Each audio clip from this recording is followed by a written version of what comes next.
વંદે માતરમ મિત્રો. હું છું ભાવેશ મેથાણીયા અને આજે આપની સમક્ષ એક નવો વિડીયો રજૂ કરી રહ્યો છું. આ વિડીયોનો પર્પઝ એ છે કે ધોરણ 10 પછી તમારે શું કરવું જોઈએ અને કઈ કઈ ફિલ્ડમાં કે તમારી સ્કિલ બેઝ તમારે એમાં જવું જોઈએ.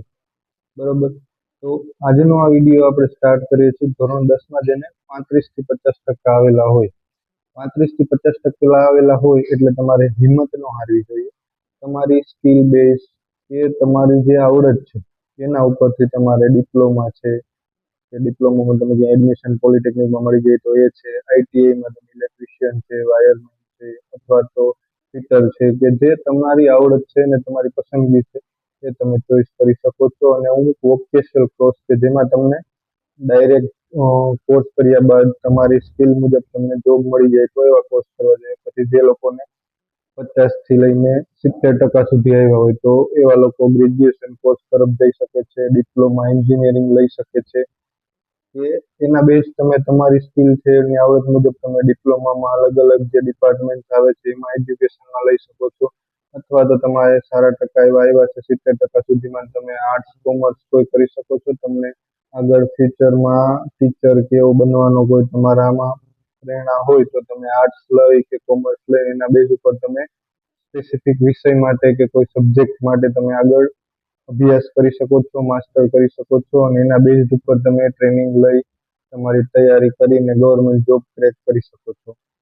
અને ત્યારબાદ છે કે જેને લોકોને 70 થી લઈને અપ પર્સન્ટેજ આવેલા હોય તો એમાં તમે સીએ, સીએસ છે એના રિલેટેડ છે. પછી જે સાયન્સ સ્ટ્રીમિંગમાં જતા હોય તો એ લોકોને સાયન્સમાં શોખ હોય તો એના માટેના જે કોર્સ છે એ કરી શકો છો. જેમ કે તમારું સીએ છે, સીએસ છે, પછી તમે સાયન્સમાં જઈ શકો છો. પછી પાયલોટના રિલેટેડ છે, પછી ડિફેન્સમાં છે, પછી કોઈ સારી એવી ગવર્મેન્ટ જોબ છે એની તૈયારી તમે અત્યારથી કરી શકો કે જે તમને ગ્રેજ્યુએશન પછી મળવાની હોય કે જેની પોસ્ટમાં ગ્રેજ્યુએશન આધારિત હોય. તો આવી બધી નોકરીની તક તમને મળી શકે છે. એટલે કોઈ પણ વસ્તુ તમે 10મા પછી જે પર્સન્ટેજ આવ્યા છે એમાં તમારી હિંમત ન હારવી જોઈએ અને તમારું સલાહ સૂચનકાર જે શિક્ષક મિત્રો છે અથવા તો તમારા જે સિનિયર મિત્રો છે અથવા તો જે તમારા પરિવારમાં કોઈ એજ્યુકેટેડ પર્સન છે, તમારા એરિયામાં કોઈ એજ્યુકેટેડ પર્સન છે એની સલાહ લેવી જોઈએ. જે બધા લોકો કે તમારા બધા મિત્રો કરતા હોય એ તમારે ન કરવું જોઈએ. એની બદલે તમારી આવડત અને તમારી જે સ્કિલ છે એના બેઝ ઉપર તમારે સ્ટ્રીમ પસંદ કરવી જોઈએ.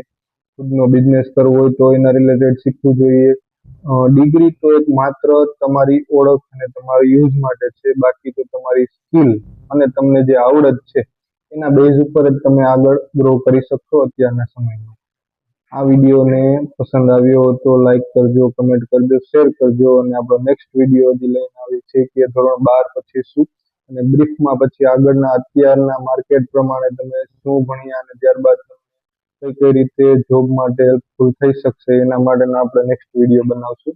ધન્યવાદ.